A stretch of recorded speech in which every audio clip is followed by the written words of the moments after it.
ನಮಸ್ಕಾರ. ನಾನು ಡಾಕ್ಟರ್ ಶಶಿಧರ, ವೈಜ್ಞಾನಿಕ ಆಧ್ಯಾತ್ಮ ಕೇಂದ್ರದಿಂದ ಮಾತಾಡ್ತಾ ಇದ್ದೇನೆ. ಸತ್ಯದರ್ಶನದ ಈ ಕಾರ್ಯಕ್ರಮಕ್ಕೆ ಎಲ್ಲರಿಗೂ ಸ್ವಾಗತ. ಆತ್ಮ ಅಂದ್ರೆ ಏನು? ಇಂದಿನ ವಿಷಯ. ಆತ್ಮ ಸುಮಾರು ಸಲ ನಾವು ಜೀವಾತ್ಮ ಅಂತ ಕೇಳಿರ್ತೀವಿ, ಪರಮಾತ್ಮ ಅಂತ ಕೇಳಿರ್ತೀವಿ. ಆತ್ಮ ಅಂದ್ರೆ ಯಾವ ಜೀವಾತ್ಮನ, ಪರಮಾತ್ಮನ? ನಿಜವಾದ ಆತ್ಮ ಯಾರು?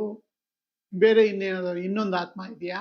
ನಾವು ಸಿಂಪಲ್ ಆಗಿ ಅರ್ಥ ಮಾಡ್ಕೊಬೇಕು ಇದನ್ನ. ಅಂದ್ರೆ ವೈಜ್ಞಾನಿಕವಾಗಿ ಯೋಚನೆ ಮಾಡಬೇಕು. ಏನು ಸತ್ಯ ಏನಿದೆ? ನಮ್ಗೆ ಹೊರ ಸತ್ಯ ಅಥವಾ ಔಟರ್ ಪ್ರೆಸೆಂಟ್ ಅಲ್ಲಿ ನಮ್ಗೆ ಎಕ್ಸ್ಪೀರಿಯನ್ಸ್ ಬರ್ತಾ ಇದೆ. ಪ್ರೆಸೆಂಟ್ ಅಲ್ಲಿ ಈ ಪ್ರೆಸೆಂಟ್ ಒಂದು ಅರ್ಥ ಮಾಡ್ಕೊಂಡ್ರೆ ಆತ್ಮ ಅಂದ್ರೆ ಏನು ಅಂತ ಗೊತ್ತಾಗ್ಬೇಕು. ಈ ಒಂದು ಪ್ರೆಸೆಂಟ್ ಅಲ್ಲಿ ಹೊರ ಸತ್ಯ ಅಥವಾ ಔಟರ್ ಪ್ರೆಸೆಂಟ್ ಅಲ್ಲಿ ನಮಗೆ 4 ರೀತಿಯ ನಾನು ಅಥವಾ ಸೆಲ್ಫ್ಗಳಿದೆ. ಒಂದು ಫಿಸಿಕಲ್ ಸೆಲ್ಫ್, ಅದನ್ನ ನಾವು ದೇಹ ಅಂತ ಕರಿತೀವಿ. ಇನ್ನೊಂದು ಸೈಕಲಾಜಿಕಲ್ ಸೆಲ್ಫ್, ಅದನ್ನ ನಾವು ಮನಸ್ಸು ಅಂತ ಕರಿತೀವಿ. ಎಮೋಷನಲ್ ಸೆಲ್ಫ್, ಭಾವನೆಗಳು ನಾನು. 4ನೇದು ಎಕಲಾಜಿಕಲ್ ಸೆಲ್ಫ್ ಅಥವಾ ಎಕೋ ಸೆಲ್ಫ್ ಅಂತೀವಿ, ಆ ಒಂದು ಪರಿಸರವೇ ನಾನು. ಈ ಸೆಲ್ಫ್ ಅಂಡರ್ಸ್ಟ್ಯಾಂಡಿಂಗು ಈ ಎಲ್ಲಾ 4 ಇದೆಯಲ್ಲ, ಇದನ್ನ ನಾವು ಜೀವಾತ್ಮ ಅಂತ ಕರಿತೀವಿ. ಏನಕ್ಕಂದ್ರೆ ಅಂತರಾಳದಲ್ಲಿ ಈ ಜೀವ ಏನಿದೆ ಅದರ ಅಂತರಾಳಕ್ಕೆ ಹೋದಾಗ ಆ ಆತ್ಮ ಇದೆ. ಹೊರ ಸತ್ಯ 4 ಈ ಫಿಸಿಕಲ್, ಸೈಕಲಾಜಿಕಲ್, ಎಮೋಷನಲ್ ಮತ್ತೆ ಎಕೋ ಸೆಲ್ಫ್ ಇದೆ. ಅಂತರಾಳದಲ್ಲಿ ಹೋದಾಗ ಆ ಒಂದು ಪ್ಯೂರ್ ಆತ್ಮ ಅಥವಾ ಪರಮಾತ್ಮ ಅಂತ ಕರಿತೀವಿ. Pure self.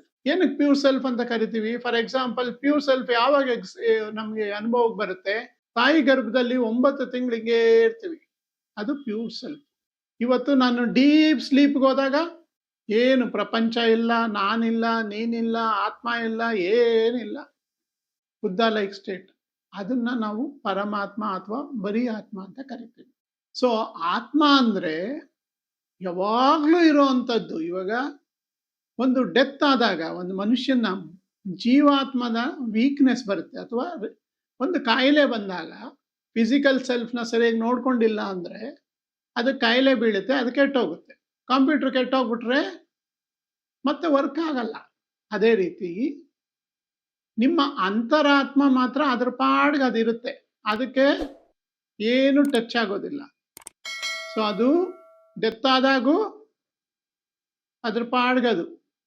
ಇವಾಗ ನಾನು ಬದುಕಿರೋವಾಗನೇ ಡೀಪ್ ಸ್ಲೀಪಲ್ಲಿ ಆ ಡೆತ್ ಸ್ಟೇಟಲ್ಲೇ ಇರ್ತೇನೆ, ಅಥವಾ ನಾನು ಇವಾಗ ಮಾತಾಡ್ತಾ ಇದ್ದೀನಿ, ನಾನು ಕಲಿಕೆ ಎಲ್ಲ ಒಂದು ಸೈಡ್ಗೆ ಇಟ್ಕೊಂಡ್ರೆ, ಅನ್ಲರ್ನ್ ಮಾಡಿದ್ರೆ ಆ ಪ್ಯೂರ್ ಆತ್ಮ ಪರಮಾತ್ಮ ನಾಗಿರ್ತೇನೆ. ಸೊ ಜೀವದ ಜೊತೆನಲ್ಲಿರುವಾಗ ಜೀವಾತ್ಮ ಅಂತ ಕರಿತೀವಿ, ಅದು ಹೊರ ಸತ್ಯ. ಅಂತರಾಳದಲ್ಲಿ ಪರ ಅಂದ್ರೆ ಈ ಒಂದು ಎಕೋ ಸಿಸ್ಟಮ್ ಏನಿದೆ ಅದರ ಆಚೆ ಅಂತ ಒಂದು ಅಂತರಾಳ, ಅಂದ್ರೆ deepest layer. Awakening in to deeper reality is ಆತ್ಮ ಅಥವಾ ಪರಮಾತ್ಮ. ಸೊ ಆತ್ಮ ಅನ್ನೋದನ್ನ ಕನ್ಫ್ಯೂಷನ್ ಮಾಡ್ಕೊಂಬೇಡಿ. ನಿಮ್ಗೆ ಡೆತ್ ಆದಾಗ ಇಲ್ಲಿಂದ ಬರೋದು, ಅಲ್ಲಿಂದ ಹೋಗೋದು, ಅದೆಲ್ಲ ಕಲ್ಪನೆಗಳು. ಅದು ಹುಟ್ಟೋದ್ ಮುಂಚೆನೂ ಪ್ರೆಸೆಂಟ್ ಹಿಂಗೇ ಇತ್ತು. ನಾನು ಹುಟ್ಟಿದ ಮೇಲೆ ಅನುಭವದ ಮೂಲಕ ಟ್ರಾನ್ಸಿಯಂಟ್ ಜರ್ನಿ ತೆಗೆದುಕೊಂಡಿದ್ದೆ ಈ ಭೂಮಿ ಮೇಲೆ. ಮತ್ತೆ ಡೆತ್ ಆದಾಗ ಮತ್ತೆ ನಾನು ನನ್ನ ಮನೆ, ನಮ್ಮ ನಿಜವಾದ ಹೋಮು, ಅದು ನನ್ನ ನಿಜವಾದ ಸ್ಥಾನ. ಮಧ್ಯದಲ್ಲಿ ಈ ಪ್ಲಾನೆಟ್ ಮೂಲಕ ಈ ದೇಹ ತೆಗೆದುಕೊಂಡು ಅಪ್ಪ ಅಮ್ಮ ಕೊಟ್ಟಿದ್ರು. ಈ ದೇಹದ ಮೂಲಕ ನನಗೆ ಪ್ಲಾನೆಟ್ ಅಲ್ಲಿ ಎಕ್ಸ್ಪೀರಿಯನ್ಸ್ ಆಯ್ತು. ಅದಕ್ಕೆ ನಮ್ಮವರು we are all spiritual beings having transient experience in the planet. So ಇದನ್ನ ಆತ್ಮ ಅಂತ ಕರಿತೀವಿ.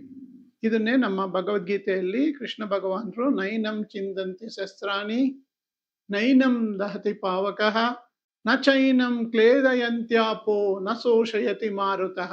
ನೈನಂ ಚಿಂದಂತಿ ಅಂದ್ರೆ ಕತ್ತರಿಸಕ್ಕಾಗಲ್ಲ, ದಹಿಸಕ್ಕಾಗಲ್ಲ, ಮತ್ತೆ ವಾಟರ್ನಲ್ಲಿ ತೊಯ್ಸಕ್ಕಾಗಲ್ಲ, ಮತ್ತೆ ಮಳೆ ಬಂದ್ರು ಈ ಒಂದು ಗಾಳಿಗೆ ಅದು ಬೀಸಕ್ಕಾಗಲ್ಲ.